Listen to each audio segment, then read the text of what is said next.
I was gonna talk about the fight that happens this weekend on the Beterbiev and Bivol card, and it's a lot of good fights on the card. And I was just gonna do a good preview for it. Just a quick breakdown of every fight, and I was gonna start with Buatsi and Cullum Smith, which is gonna be a very very good fight. Buatsi's going into this fight with a lot of confidence. He's been outboxing a lot of guys. I wouldn't say just steamrolling them, but he's definitely uh, taking a lot of strengths away from his opponents. And he did that a lot in the Hutchinson fight. He made Hutchinson just super normal, made him look average. And Hutchinson tried to go in there and steamroll him, and it just didn't happen. He couldn't really take advantages of what Buatsi was doing because he's just so smart. The guy doesn't make a lot of mistakes. He doesn't put himself in harm's way. That's I would say I would consider that his best talent. He doesn't let people take advantage of his weaknesses. He doesn't really show them a lot. He's not the most talented boxer, but he's still progressing and trying to get better. So that makes him one of the most dangerous. And he's facing off against Cullum Smith, who's also a dangerous fighter who felt like he had an injury in his last fight, especially when he fought Beterbiev. He felt like he had an injury. And if he's able to do some better things in this fight, he can actually pull this fight off and get this win. This is every fight is a 50-50 fight, so each guy has a chance to do some things and change how their career is going to go. But if Bawasi goes in here, he's confident. He's been working hard. I actually heard that he's been sparring Andre Ward, and I actually heard that from Cullum Smith and a couple of commentators. So if he's basically been getting knowledge from Andre Ward, that's something that shouldn't be overlooked. I mean, Andre Ward can't go in there and fight for him, but a guy who's looking to progress and work with legends and pick their brain and try to be the best. If we seen recently, Benavidez was doing the same thing. That's one thing I take for those guys. They're trying to find anybody they can to pick knowledge from and keep progressing. There's a lot of fighters these days, boxers, who try to just keep doing the same thing they've been doing. They feel like, oh, well, I've done everything I should be able to do and everything I can. And, this is the best version of me. And as long as I'm in the ring, a guy should be able to just, fall for my tricks and my feints and my power, speed. But it doesn't really happen like that all the time. And Cullum Smith, he's a guy who's at 68. That's when most of his career has been. A lot of big fights, big wins have been at 68. A lot of his losses recently has been at 70. Well, his loss recently was at 75. And that's something that you can't overlook because I don't know for sure and how he can handle 75 light heavyweight, especially with a guy like Buasi. I think he has enough talent. I think he's one of the best talents at the weight class, but you still don't know how certain people can adjust to that weight class over time. And we've seen fighters get in the ring and have 5 or 6 good fights at a weight class and look good, but then you get to a certain point where maybe you got to move back down, or they feel like they got to move back down. For example, when Sonny Edwards fought Bam Rodriguez, everyone thought that Sonny Edwards was going to do well at that weight class he was at, but then after that, he moved back down because he was like, I don't feel like I'm comfortable at this weight class. I don't feel the same. Could that be a situation that Cullum Smith can catch himself in? I don't know. I feel like he has a good jab. He moves well, fights off the back foot very well. Possibly the better overall fighter in this fight. Um, if I was him, I would keep a jab in Buatsi's face, use my length. That's something I can see him doing. And, the fight can actually turn out well if he's able to do that. Buatsi is a very tough opponent, but what is his stamina going to be like if you can kind of ramp that up? Maybe Smith can go in there and press Buatsi and make his stamina really a problem. Because we don't know which guy's stamina will hold up because of the speed of the fight. I have seen Smith slow down around eighth round, ninth round. Um, I've seen Bawasi press a lot after the eighth or ninth round. That's kind of that's kind of where the magic spot is going to be at, as far as to find out who's capable of actually taking over around that time. Is Smith going to be able to, catch his second win and press more against Bawasi, go to his body? If I was Smith, I'll go to Bawasi's body. A lot of people don't go to his body; they try to headhunt him a lot. If you can go to his body and press well against him, that can slow him down, especially over the time and rounds. I think a lot of people let him off the hook when they try to headhunt, because he's not a guy that you can really headhunt against, because he's going to be right there as well, trying to keep a hand in your face, and he's going to be trying to feint well. He doesn't feint a lot, like not hard feints, but he does enough to kind of move his upper body. Both guys aren't really like loose fighters as far as being able to change levels a lot, but they do enough, especially Smith. They do enough to kind of stay out of harm's way most of the time. I think with Smith though, it just needs to be him pacing himself over the fight and not trying to give out everything and early in the fight. And Buwasi, he does a good job of pacing himself. Like I said, he's a very good fighter, one of the smartest fighters I've seen. Because everything he needs to do, he does. And if he's able to kind of make things work like that, he'll be able to take over a lot later on in the fight. I think this fight will be won in the late rounds, and it's going to be a boxing match. It's not going to be a slug fest. It will be at times, but it's going to be more of a boxing match because these guys, that's what they are. They're boxers. They can punch as well, but they're very good boxers, and it's going to be a tactical fight. If Smith can really use his feet in a good manner and kind of let Buwasi do most of the work, he can conserve his energy, let him be aggressive, try to score off that jab, move around, use your legs, and kind of let Buwasi run into some shots. If he's catching himself in a place where he's able to counterpunch, that can be an advantage for him. That really can. But Buwasi also just needs to be aggressive just so he can not let Smith try to conserve his energy. I think that would be a huge mistake if he lays off a lot and is waiting and, just trying to score the end of rounds, beginning of rounds. I think he would need to press, not as much, but more than Smith is. I think he would definitely need to press and get Smith on that back foot. But like I said, Smith's going to have that length, and he's going to be able to put that jab out there a lot. And but I think Buwasi does a good job. He's a good counterpuncher as well, and he punches in the inside well. Uppercuts is going to be vicious. He's not going to let Smith get into his, space and try to let him cut him off or anything like that. It's going to be a very good fight. Now, Smith's stamina is a question, which I think it won't be because this is a very, very big fight for him. Um, he's going to try to press very hard at the end, but will he be able to withstand that power if Buwasi is going to the body on him? Because Buwasi does do a good job of going to the body. He does a very good job, and that's something that Smith will have to watch out for. If he's going to the body and taking away Smith's legs, which I think Buwasi should do, that will work in his favor. But he has to watch out for the jab and the counter punches because Smith can score easy just off of his aggression. But it's going to be a very good fight.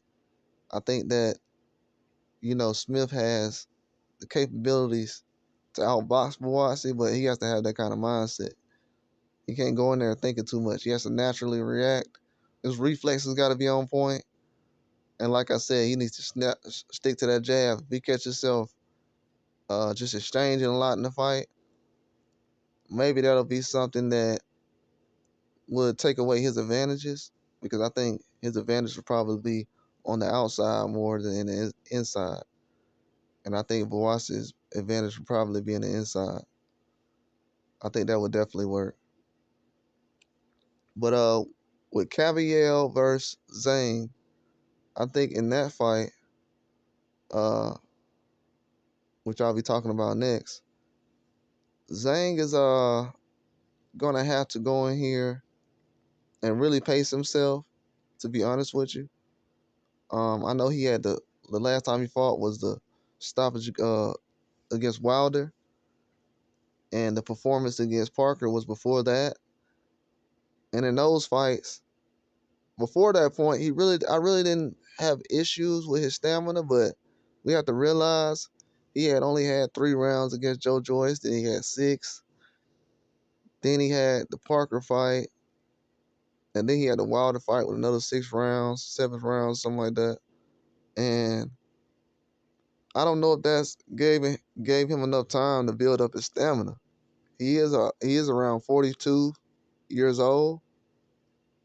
I think he's possibly gonna be 43 soon. I think he's around that age. No, he's over 40. And if he's not able to really pace himself in the fight, it's gonna go bad. He has the power. He has a very good jab. I just don't like how he starts off very fast. I mean, Zane starts off fast, and he will need to slow himself down in this fight if he's gonna go out doing this. Because from what I've seen, his jab is very efficient. I like the way he you know puts that jab out there, uses his length, and he's able to move his head, keep it off the line. He does get hit with a lot of shots, but he's gonna be there to get hit with shots. But he's a very big guy, especially compared to Caviel. Caviel, he's used to being a smaller guy when he's fighting guys the size of Zane. But Caviel is a very good fighter. He's one of the best all around fighters on the card. Just because he can do everything. He can fight on the inside, outside. He can counterpunch. He can go to the body. He can throw uppercuts, which will be difficult because Zane doesn't really hang over his feet that much. But he will be able to get hit with some good uppercut shots, and that will keep him in his place if Caviel is able to set those up or catch him when he's not thinking about it. If Zhang is being ultra aggressive with that jab, hanging over his feet a lot, he'll get hit with some shots that'll make him think twice about going in, and that'll make him work extra hard. Work, it'll make him work even harder, um, doing that. And he can get dropped too as well. Even though he's a big guy, he can get dropped. A lot of things I've seen Joshua do in the amateurs against Zane could work in his favor against Caviel, but he has to be able to kind of take those same kind of tactics and strategy. If he doesn't, it's not going to help him out. He can't go in here and rush and try to box with this guy. This guy has way too much power. Way too much power. And he's bigger than he used to be. Zhang used to be a lean heavyweight. Now he's solid. A lot of his powers came from, his strength as he got older. And also, he put on a lot more muscle. He's heavier. And, he's not used to having that much weight. So, he's a heavy handed guy. So you're gonna feel him hit you with some hard shots in this fight. And if you're Caviel, you're gonna want to stay away from that left hand. He will get you up out of there if you play around and sit in front of him too much or too long. I'm telling you, Zhang has a lot of power, and he can definitely get you up out of there. He can knock out anybody. And I think Caviel is going to do a good job of using his feet, using his legs, not being too aggressive. If he was able to do the same kind of strategy as Joseph Parker, which was smart, to make this guy work and take him into deep waters. If I was Caviel, I would just take him into deep waters, which is going to be dangerous because this is going to be the most powerful guy that Caviel's been in the ring with. It's not going to be easy for him to jump out there and try to slug with this guy, have a slugfest with Zane. That's a long shot, and it's like once in a blue moon type of thing that will happen. Zane does have a problem with guys who box well. And Caviel, he will have a problem with a guy who has a lot of power. I'm telling you, all that power that Zhang has, you don't want to sit in front of him and give him any clean shots. And he's going to be punching down, which is going to be an advantage. Caviel, I think, just because Caviel's used to being a smaller heavyweight, so I don't think that's going to affect him. He actually fights better when guys are taller and bigger, and he's accurate. If he's able to catch you with a shot on the chin, he's going to land it, and if you make yourself available, he's going to land it.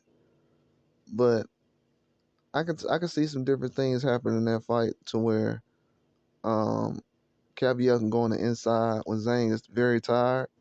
Because Zhang, at some points, he's going to take off some rounds and try to get his wind back together. Because of age and just activity is against him a lot. His age and activity is, going to be a huge factor. But his power is the equalizer. It is. And he's coming there with that jab that's very strong, heavy. It's hard to really go against. But I think Cavill can go out there and out jab him if he's able to move around, use his size, the size he does have, keep him off of him, keep his distance. Maybe he'll have to smother his punches a little bit. That's something you probably will have to do. Grab Zane, wear him down, get him tired. Anything you can do to Zane to keep him moving or to put your weight on him, that'll be in favor of Cavill, but you're going to take a lot of risk doing that because you can get hit with a shot coming in. This dude has very fast reaction time, and he can land that shot very well. He dropped Parker twice like that, and Parker just easily slipped by in that because Zane got tired. He was extremely tired. His stamina is not good in certain situations like that. I think both of these guys are some of the best heavyweights we have. A lot of people are avoiding these guys. They're not the type of heavyweights you would think that a lot of people would be avoiding. I would say 2 or 3 years ago, but you got to think about it. Zhang is in his 40s. He's an Olympian, and people barely know him before the Joe Joyce and Wilder and Parker fight. A couple of people know him from the Hergovich fight, but he hasn't really been in the mix as far as these heavyweight fights over the years. We've seen other guys in the mix a lot more, like Chisora and Dillian White, than he has been over the years. So he's still a secret, but not really because he did beat Wilder, so that puts a spotlight on you a lot. So nobody's gonna be surprised by him coming into this fight, but he's still dangerous. He's one of the most dangerous guys in the division. And Cavill, he's on a hot streak right now, and he's trying to put some things together, and he has a lot of confidence. He knows what he's up against. I want to say Cavill's out of Germany. He very good fighter, very smart. He knows that Zhang is gonna have some trouble with that stamina. He's gonna go in there and try to survive. Basically, that's what the strategy has to be. He's gonna have to try to go in there and survive at least the first 6 rounds. First 6, 7 rounds. I mean, it might be to a point where you might have to just give those rounds up by just trying to make this guy tired.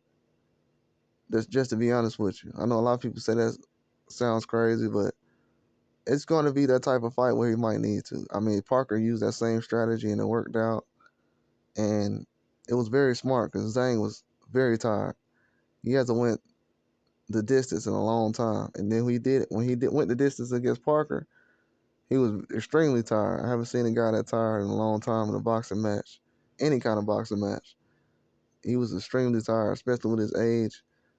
I know that was one of the first times he's been the distance like that since he's been over the age of 40. So that played a huge part. And his legs weren't necessarily there. He was getting hit with a lot of shots, man. And if Cavill's able to do that, I think Cavill has a lot more power than Parker. He can end up getting up out of there in the late rounds. So it can kind of be like a Jarrell Miller and Dubois situation. But Cavill needs to press as much as he can so he won't be able to let this guy get away with just easy shots and press the gas on this guy. Let him know that you're really there and that it's not going to be an easy fight.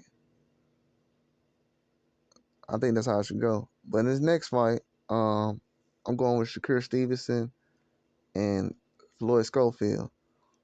And we all know that Shakur Stevenson is a technician in the ring, silver medalist.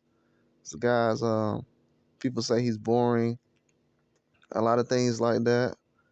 And one thing I've said over the years is if you're in the ring with a guy for 30 minutes, 35 minutes, and you can't get no shots off on him, that's a personal problem in boxing. You never hear about other fighters having an issue with knocking guys out, from Canelo to anybody. You don't really have people with too many issues trying to knock certain guys out. If you can't get out the ring, then that's going to be a problem. And I don't think Floyd Schofield is going to have that issue in this fight because Shakur Stevenson is not injured in this fight. He's going to come right at him.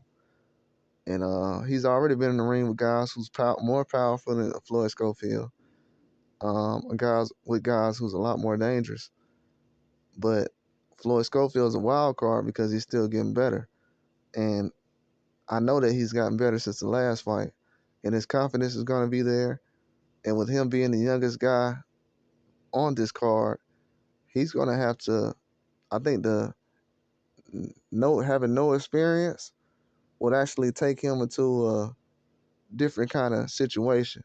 I think just the impact of the fight and the build up, that would have him fighting on, just the kind of confidence and energy that he needs to be efficient and fight at a high level. And this might be one of his best performances, actually, going into this fight.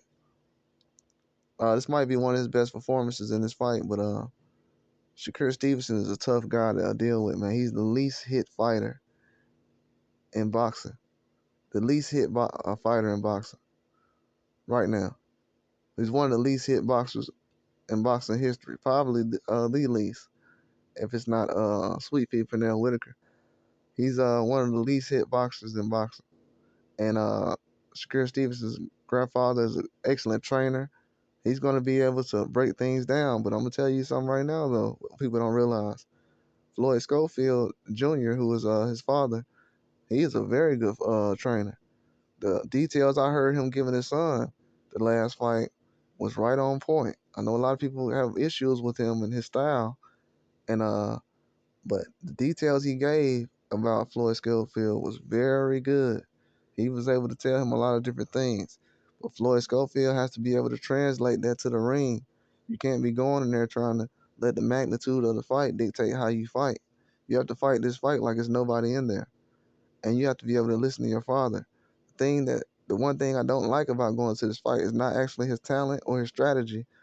It's that the things that his father's telling him or has told him in, during the fight, he actually hasn't done immediately.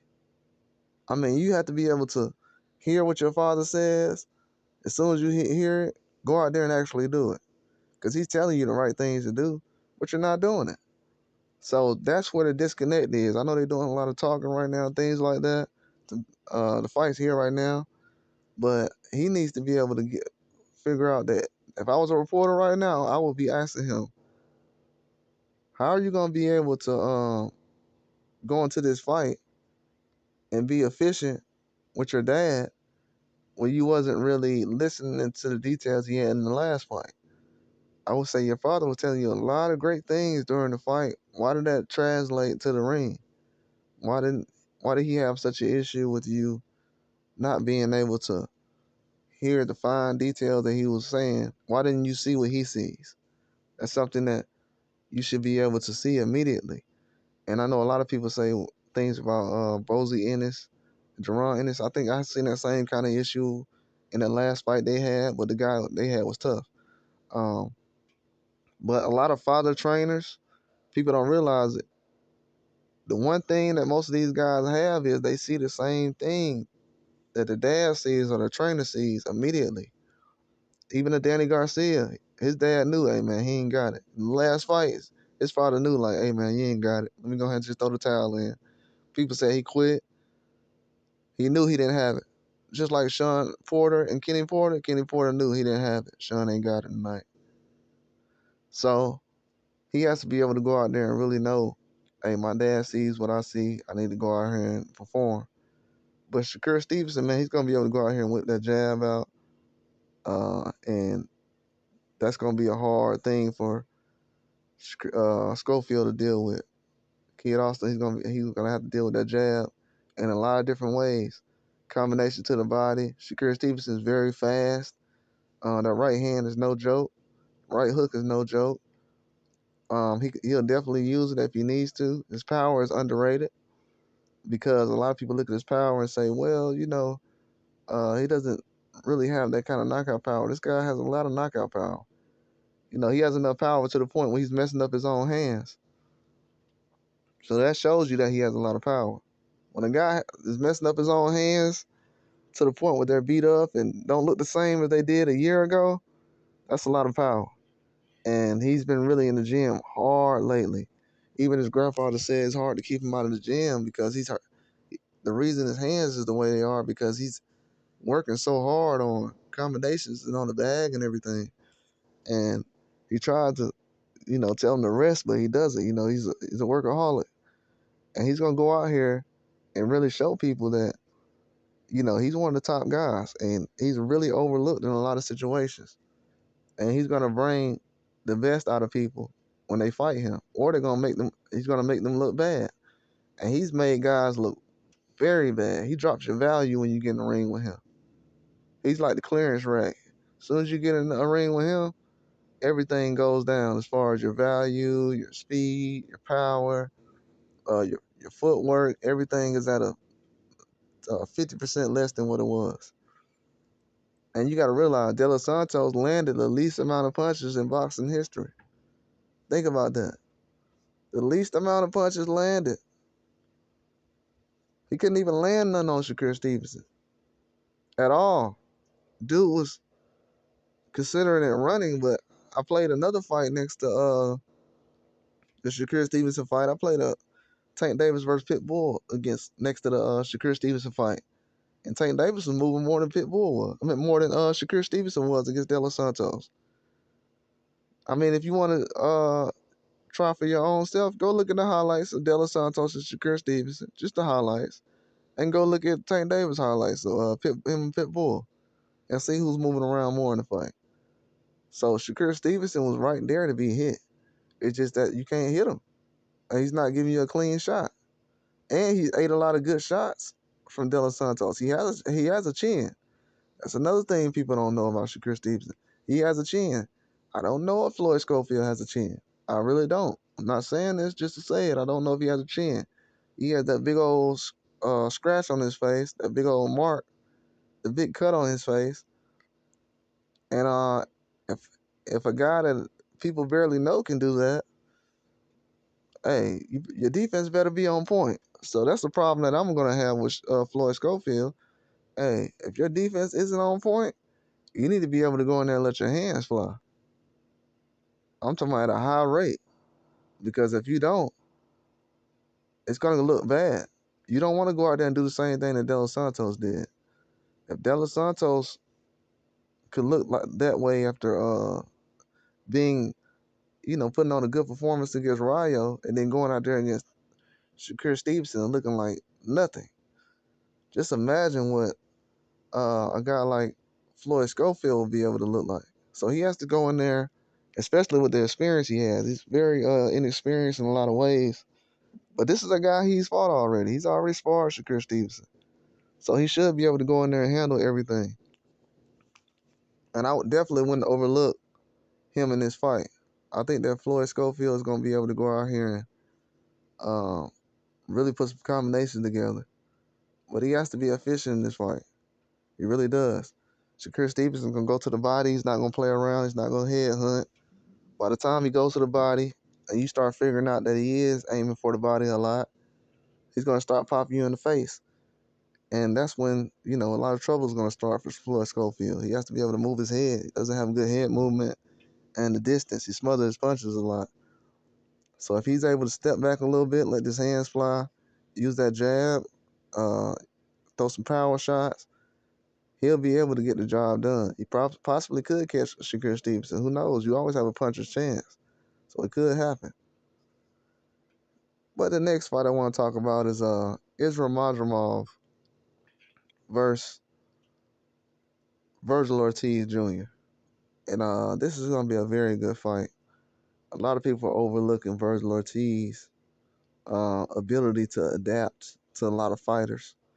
They think that he's just gonna go in there and power guys and knock them down. But I think he's very good adapting to a lot of things. This is gonna be Virgil Ortiz, really his first full fight at 54. He had three fights last year, but the first two fights was only one round. Got a first round knockout in both fights, so you know the power is there. In the Boychuk fight, he wasn't able to get a knockdown. He did get knocked down twice. So as far as how I'm looking at things, he's gonna have to be able to move around, use his legs, use that jab. I think Virgil Ortiz, if he uses that jab, he's gonna be good, but he has to be able to use that jab. Can't be loading up on shots. Caught himself too many times trying to load up on big shots in the fight against Boychuk, and that's when knockdowns was really happening. It was a flash knockdown. You know, first time really going against a power puncher at 54. The Lorme was like a 40, 140, 147 fighting at 54. So that really didn't really count. And that was the first time really fighting a power puncher at 54 and first time feeling that power. So it took some rounds to adjust to it and figure out, hey, what's going on? This is not the kind of power I've been feeling over the last couple of years. And with that long layoff he had, it possibly could have played a factor. I thought his stamina was excellent. That's something that a lot of people don't talk about. Virgil Ortiz had very good stamina in that fight. His drive, his aggression was good. He wasn't very aggressive early into the fight. Maybe him being aggressive was actually a plus. I think I trust Virgil Ortiz more so being aggressive than I do actually like standing and just exchanging. I think when he presses a lot and is very aggressive, it actually works in his favor. It's like controlled chaos. I think that plays a huge factor in what he does in the boxing ring. He's able to do a lot of good things. He can turn it up real fast. And Israel Madrimov, he's good with his feet. Didn't know he was able to move that good with his feet in the last fight. Kind of gave away a lot of secrets.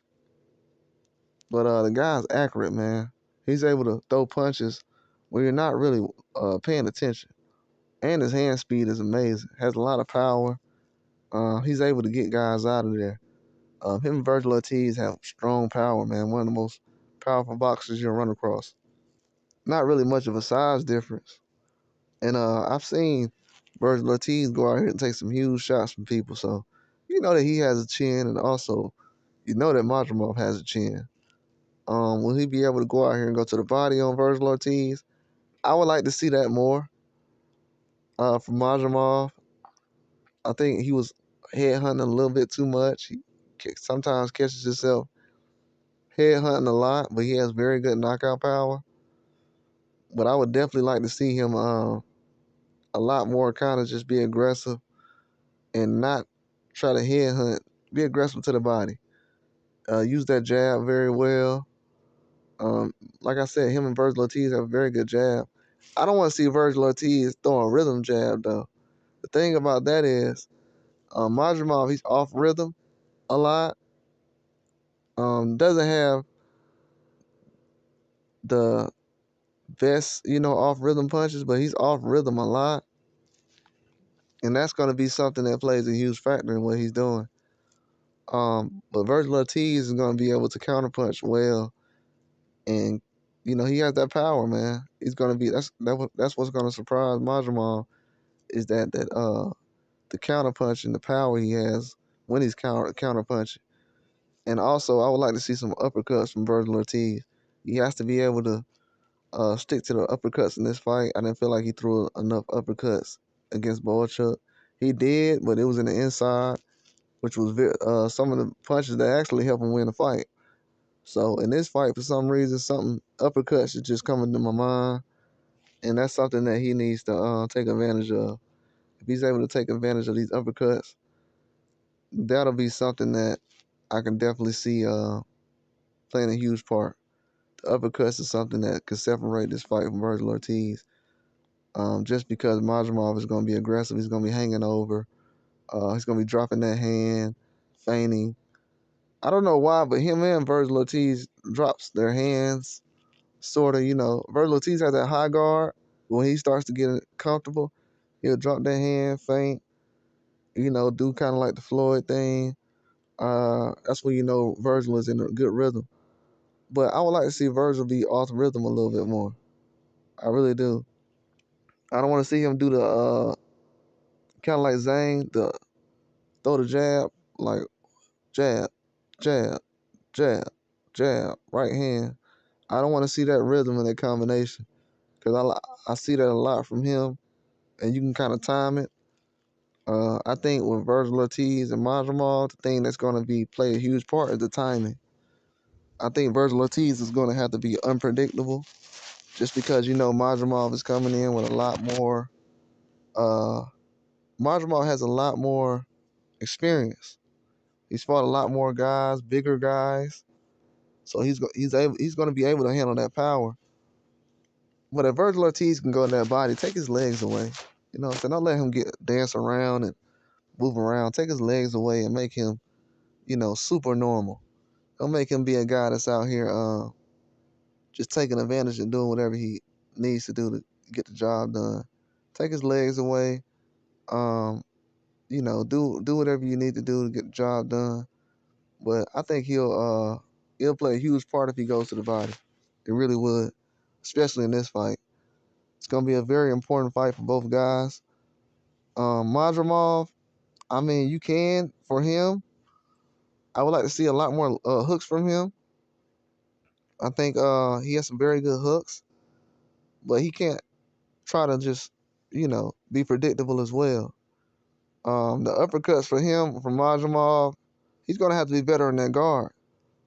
He can't leave himself open for those uppercuts. I thought that Terrence Crawford kind of timed him very well with those uppercuts when he left himself open, and it played a huge part in the fight. And that was a huge part of why Crawford was able to score so well, because Majumov, once he got in the high guard, he wasn't able to move, so he was just stuck in one spot, and that's where Virgil Ortiz can take an advantage of. He can take a big advantage of really throwing those shots and big uppercuts.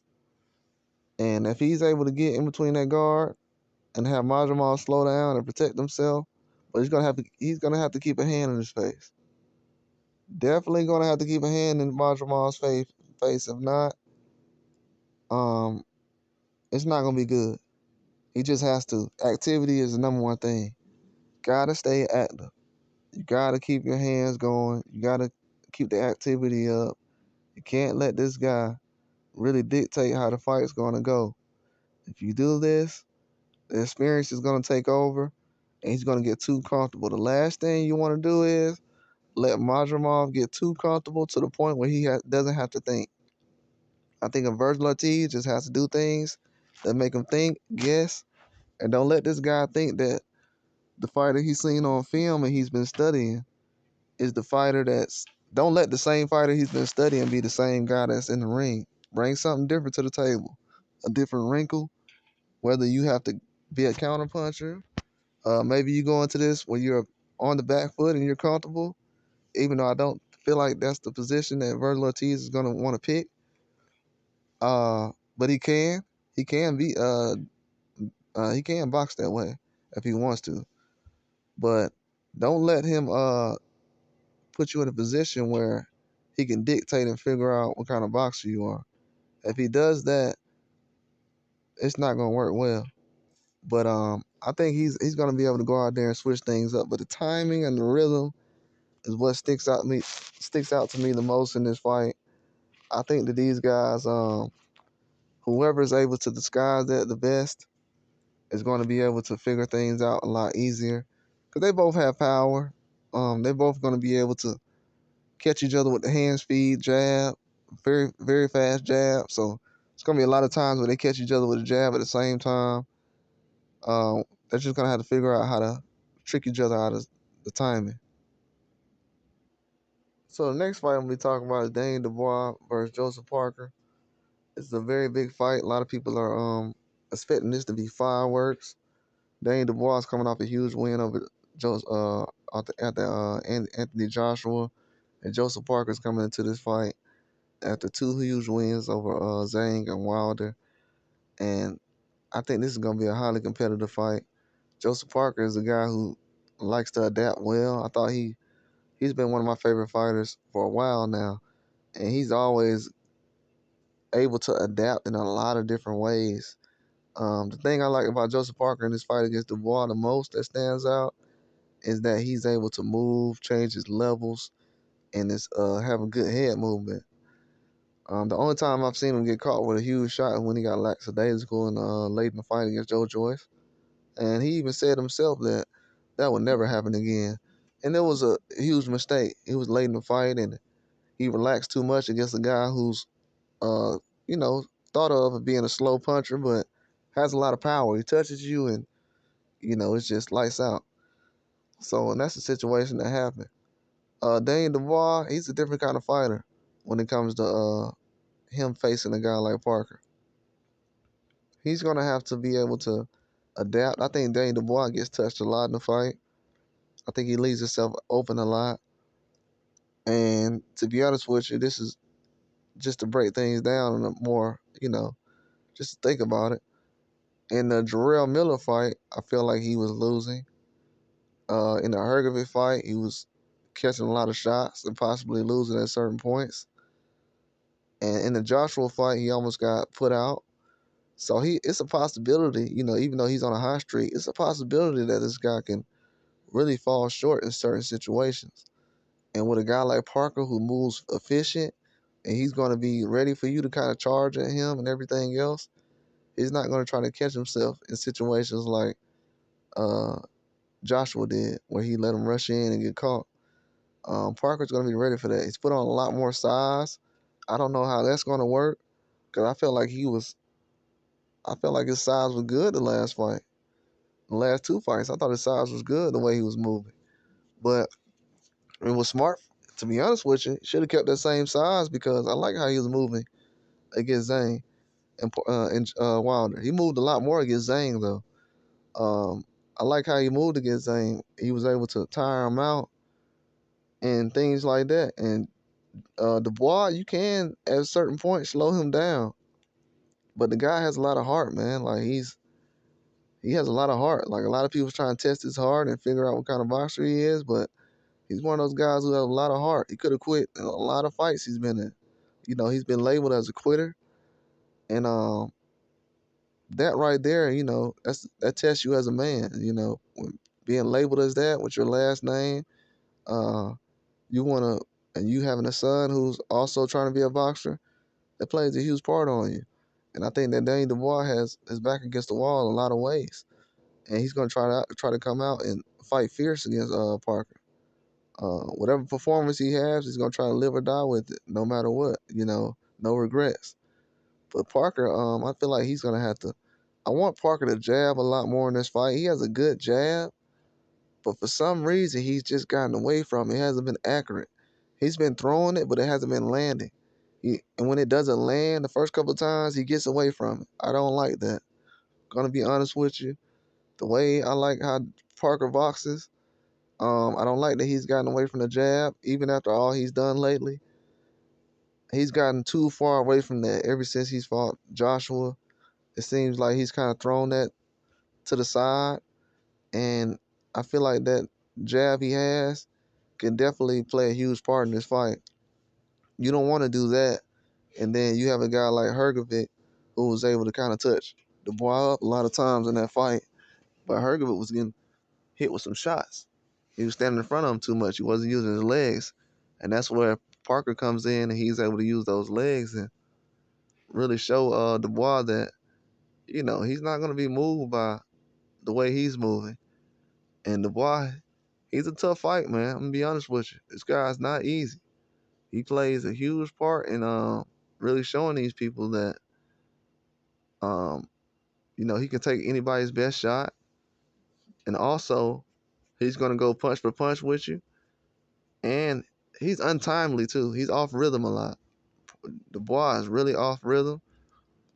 I think with Parker, I just for some reason just his footwork, using his legs, man. I want to see him use his legs a lot, and if he can do that, he can basically trick Daniel Dubois out of his spots and have him off balance. But if he's able to move, let Daniel Dubois rush in, be aggressive, use his aggression against him, counterpunch him.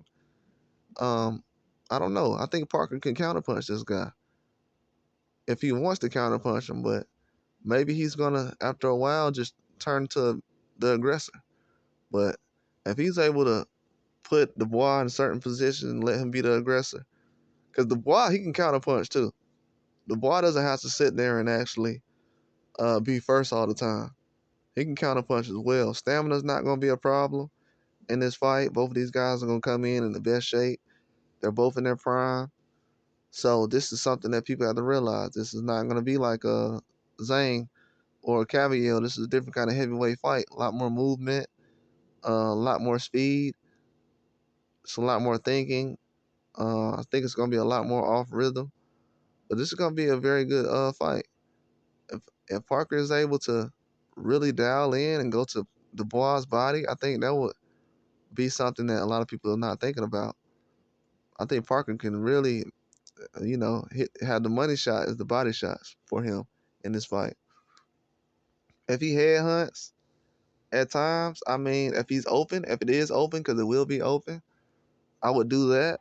But I would start off with the body first, just to put it in Dubois' mind that you're not thinking about going for the head mostly. Now, if he's starting the fight off and he's aggressive and just going after just head hunting, that won't really play dividends late into the fight.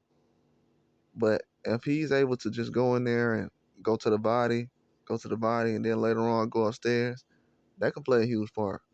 It really can. But I think Parker with the speed is going to be something that he can rely on as well. I like Parker's speed in this fight and his movement. He can catch the ball off balance, turn him. Um, as far as the uppercuts, I would like to see a lot more uppercuts from Parker in this fight. I think Dubois is very weak with the uppercuts. Not saying he has a weak chin. I just didn't see him guard the uppercut well against Joshua. That was a punch that hurt him, was the uppercut. But he was able to take that shot. What I also seen from Daniel Dubois is when he takes a hard shot, he's able to know where he's at. Parker is too, man. This is a tough fight, man. Parker knows how to take a fight too. I'm gonna take a tough shot. Like Dubois, he was able to take that tough shot from Joshua. That was the hardest shot he took the whole fight, and was able to turn that into a knockout. So Parker has to be able to realize that and not run into anything dangerous, because if he does that, then that'll be a situation where he can find himself really, looking like average boxer at that point. But I don't think he's an average boxer. He doesn't. He's definitely not average. But I don't know, man. Is the boy gonna be a headhunter in this fight? It could happen. It could happen. But I think all these guys gonna be on their best A game. But it could happen as far as him trying to headhunt on Parker, because Parker's gonna be moving. It's gonna be hard to catch Parker to the body. But if I was Dubois, I would go to the body and take those legs away. I really would. You gotta really, you gotta put some stuff to the body to kind of play dividends in the last couple of rounds, and that'll kind of help you steal rounds when this guy's not moving. But if you're just going upstairs and hitting Parker with shots, Parker's gonna be able to bounce back from that, and he won't really worry about that later on in the fight. I think he's gonna be able to really bounce back, and that'll play a huge role in Dubois trying to headhunt and tire himself out, and he possibly can. Not saying that he's gonna be out of shape, but he possibly can run out of options. You know what I'm saying? He could run out of options once he's hit him with his best shot. What is Dubois gonna do when he hits Parker with his best shot? Is he gonna go out there and try to outbox him? Is he gonna punch in the clinch? Is he gonna clinch? How will that go? Would he fight inside? Will he smother his punches? So we're gonna have to see in that fight. Next fight I'm gonna be talking about is Artur Beterbiev versus Dmitry Bivol. This is the rematch. In the last fight, Dmitry Bivol came out with a lot more muscle. For some reason, the guy was, he was locked in all the way. Dmitry Bivol had put on a lot of muscle before that last fight. I think the extra time they had really worked out, but in a short period of time, man, he was able to really put on some good muscle and didn't really slow him down. The power really showed. Artur Beterbiev was able to take a lot of his best shots early on, the combinations. It really slowed down Beterbiev. He really didn't know how to deal with it. I don't know how. I've never seen Beterbiev in a rematch, so I don't know how he's able to adapt in a rematch. This is gonna be a weird situation to kind of see. We know how smart Dmitry Bivol is, so he's gonna be able to really go in there and figure out things on the go. He's a very smart fighter, and I think that he needs to go to the body a lot more. This guy's older. Take away those legs that Beterbiev does. He likes to move and be aggressive too. People say he's the aggressor. Well, hey, instead of throwing those combinations upstairs a lot that Dmitry Bivol did, try to go to the body a lot more. Slow the old man down. He's 40 years old now. Make him look like it. You know, go to the body a lot more. Don't let this guy get away with the headshots because you know Beterbiev has a chin. I haven't heard anybody say he doesn't have a chin. I didn't hear people say he got hurt in the fight or nothing like that. I seen Dmitry Bivol hurt in the last fight, and that something that people overlook. They say, "Well, he won the fight now." That's cool if you think he won the fight, but was he hurt at any point? That's something they didn't see. But maybe it doesn't happen in this fight. Maybe Dmitry Bivol comes in here a lot more aggressive. I don't know. He can't be a lot more aggressive. I would say he was one round away from actually turning things around, 1 or 2 rounds away from turning things around. But he really did let some things go as far as to the body, man. Just got to go to the body. It's hard to win 7 rounds when you just punching at somebody's face. It really is. And he really was going to the body a lot later on in the fight just because he knew that was the way he had to keep Dmitry Beterbiev off of him. But Beterbiev, he was headhunting early in the fight too. He couldn't really land. And once he started going to the body, that's when he started scoring. And that's when you see Dmitry Bivol kind of, lifting those legs off the ground. And, he's starting to, those kidney shots and liver shots were starting to add up. And he was definitely feeling it. He had a lot of marks on his face later on in the fight. But I don't think that was played a huge part. I think he just got hit with some powerful shots that he took. He took the power shots from Beterbiev very well, to be honest with you. And to be honest with you, I didn't think that he'll get put to sleep very easily or hurt easy. But he took the shots way better than I thought he would. Man has just a steel chin. And a lot of people overlooks that, but he has a steel chin, man. He's hard to stop. This guy's a real deal. Um, but Dmitry Bivol, man, he uses his legs a lot. I would think Beterbiev in this fight, go to the body early. That's something he has to do. Use that jab well. I think Beterbiev has one of the best jabs in the game. That's something that was overrated in the last fight. A lot of people look at the combination from Dmitry Bivol, and that's what kind of fascinates them, the combinations. Dmitry Bivol is one of the best fighters on earth at throwing combinations without really putting himself in harm's way. He knows how to get out of there. Very skilled and high IQ fighters. If Dmitry Bivol is able to use his jab a lot more efficient this fight, and use the combinations when he needs to, he'll be able to settle in. I thought he was a little. This might surprise people, but I thought he was very nervous in the last fight. Not nervous like he was scared. Nervous as far as let me get all these punches I can out in each round. And I don't want to see him punch himself out in each round like he was doing last time. I want him to conserve his energy so he can have a lot more later on in the fight because he was doing a lot of moving. My dude fought almost a perfect fight the first half of the fight. To be honest with you, it was a perfect fight the first half. and all he has to do is go in and add about 3 more rounds, 2 or 3 more rounds of that, and it's gonna be a clear cut case that he wins that fight. Dmitry, Beterbiev, he's gonna try to go out there and use all the power that he has in this fight. I'm pretty sure he wants to get a knockout. He's been hearing the things that people been saying as far as feeling like he didn't win the last fight, and I feel like he did it to himself as far as not going to the body early. Man, you shut that guy down early. He was going upstairs way too much early in the fight, way too much. Um, it worked out, but it didn't really. It wasn't a dominating performance. It wasn't a clear cut case, and I think in this fight he needs to be able to do that. Stay away from punching at the head. Use your jab a lot more. Um, use the combinations when you need to. I would say focus more on cutting out the ring than actually trying to chase him down. Wasn't well, things that people don't realize is wasn't a lot of clinching going on in that fight. You know, Beterbiev is not a guy who clinches a lot, so that's something that people have to realize. He's not going to be clinching, so he's going to be in this fight letting his hands go all the time. And if I was him, I'll focus on that jab. He has one of the best jabs in the game. If he's able to focus on that jab, then he'll be able to dominate, man. But you can't overlook his performance and what he's bringing to the table. If you do that, then you're going to be on the outside, and you're not going to be a high level performer in this fight. You got to be, because at some point it's going to be an inside fight, and I know Dmitry Bivol is going to be prepared for that. He's prepared for everything, and the extra time is going to play a huge part in him. And he really hasn't seen a style against Beterbiev like his. I know you got like Cullum Smith and guys, but they don't throw the combinations like Bivol does. He was the first guy to really last 12 rounds in a fight with Beterbiev.